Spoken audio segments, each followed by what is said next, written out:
that gets back to the Iran nuclear deal, which is, of course, being negotiated right now. It's been ongoing in Vienna. It has been a train wreck, I think, from Israel's perspective.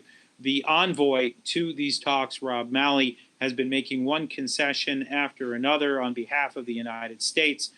Right now, we're looking just at the kind of after effects of the last deal. Of course, the last deal, if you remember, it yielded Iran about $150 billion. And then on top of that, there was a arms embargo that already expired.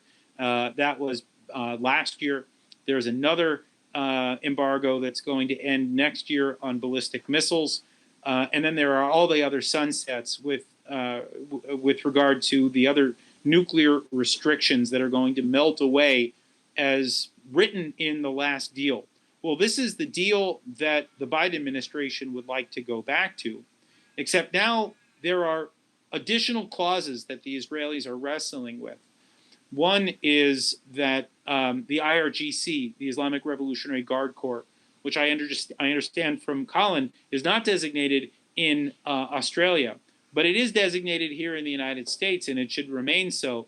The Iranians are making the demand that the IRGC, which really sponsors just about every major terrorist group in the Middle East, and we're talking about Hamas, Hezbollah, Palestinian Islamic Jihad, the Houthis. They've even supported groups like Al-Qaeda in the past, the Muslim Brotherhood. It's really remarkable the depths to which the regime will sink to support these groups through the IRGC. So it appears that the IRGC is about to get delisted here against some of the outcry that we're seeing, not only from Republicans, but also from Democrats.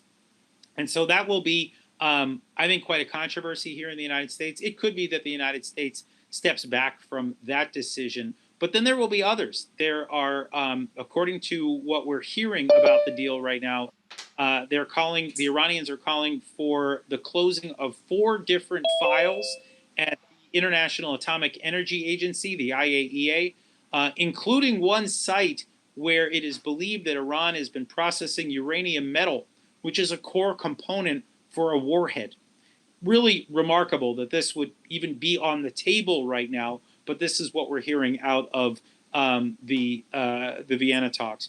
We're also hearing that the Supreme Leader's own fund called ICO, this is basically a slush fund for the Supreme Leader, that will also get delisted. Sanctions will be removed from that.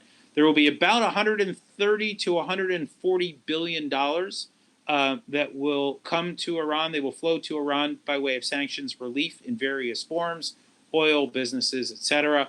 But the worst thing that we've heard, and of course, none of this has been announced formally by the United States. Some of these things have been floated. They've been discussed. Some have actually been leaked out of the Iranian press. The worst thing that we've heard up until now is what some are calling the inherent guarantee, which is basically a guarantee to the regime in Iran that if a future American administration pulls out of the deal for any reason, whether it's Democrat or Republican, it doesn't matter, there will be consequences, and those consequences will be that Iran will be able to enrich uranium up to 60%, which is most of the way to weapons grade. And then on top of that, they will be able to begin to install advanced centrifuges on a mass scale. This would basically put Iran in a position where it would be almost turnkey in terms of its nuclear program